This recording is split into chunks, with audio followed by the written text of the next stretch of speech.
incidence ratio was 1 out of 2,000. Something has changed in 20 years. In the United States, Congress recently, about 2 years ago, allocated over $900 million to research autism. Both major political parties in the United States and their presidential candidates have formal policies with regard to the research and treatment of autism. I was shocked to learn not that long ago no such policies exist in any political party in this country. No such pot of cash of any amount exists in this country for the research and treatment of autism. On top of that, as many of you in this room are painfully aware, Medicare does not allow the treatment for autism. One growing population, both in terms of age and in terms of numbers, are completely outside the Canadian universal healthcare system. Something is wrong. The US has seen the problem and they have begun to act. We in Canada bury our heads in the ground and hope the problem disappears.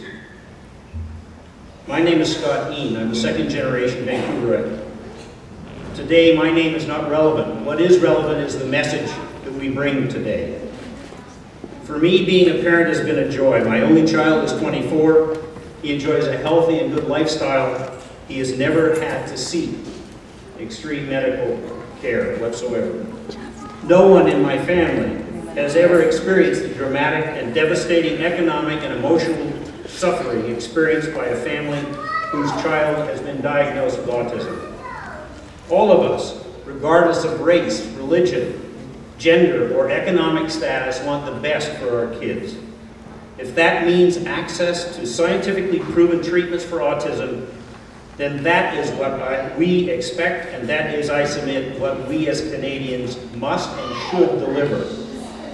In all my years as chair of the Finance Committee for the BC Children's Hospital, I marveled at the treatments provided to sick kids day in and day out, and the success that we had at BC Children's treating those sick kids. Never, not once, never, was any child denied treatment one day or ongoing for years because it was too costly.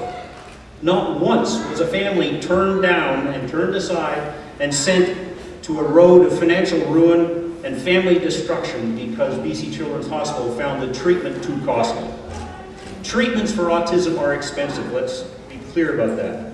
This simple statement has been used as a block by politician after politician, by bureaucrat after bureaucrat, denying treatment for these sick kids.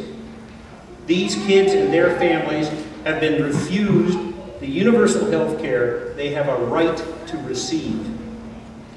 The lack of Medicare for autism has been played out in the courts significantly. You saw the timeline on the video in the year 2000. The highest court in the land in that Autism decision refused the appeal brought by some of you who were in this room today.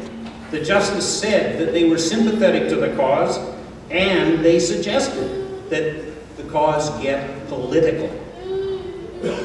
Medicare for Autism now is the manifestation of getting political. Recently, this national, nonpartisan, not-for-profit organization was established, and it has 5 board members. From Ontario, we are joined by Gordon Shreve and Barry Hudson. Barry has a child with autism. And in BC, we're here with Jean Lewis, David Marley, and myself. And Jean, as you know, has a child with autism. Today, you will hear from parents who have autistic kids, from some doctors who treat autistic kids, from advocates and political activists. You will hear the plans for for Medicare for autism now during this coming during this campaign that we're in right now federally. Our work does not end with this election. We will continue to push for autism treatment to be covered by Medicare in all of the healthcare legislation in Canada and all the provinces. We are a volunteer organization. These efforts obviously come with a task. For example, today we rented this hall so that we could hold this meeting.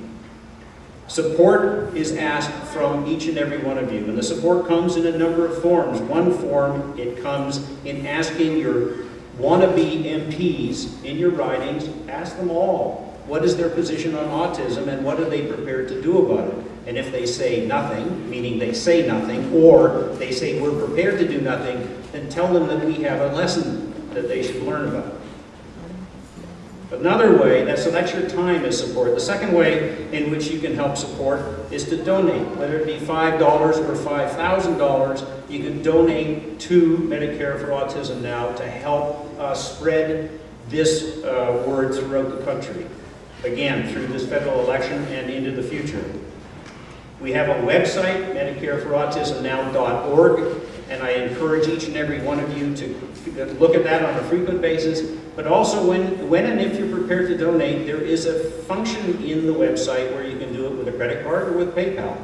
Very, very easy, very simple, and it helps us out tremendously.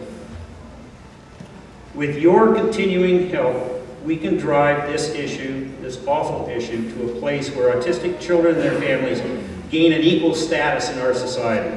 This isn't a left-wing, right-wing political debate.